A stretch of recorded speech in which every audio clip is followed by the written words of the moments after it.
On the right-hand side, you'll see a menu for the entertainment display, phone display, navigation display, and what we call the efficiency leaves display.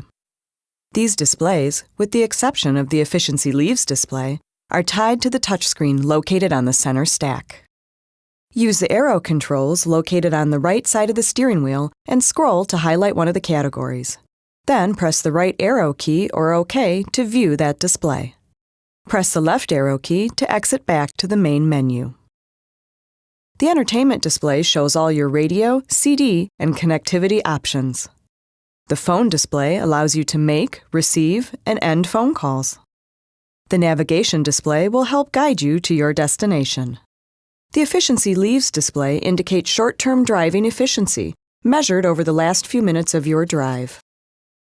The more leaves and vines that are displayed, the better your fuel economy.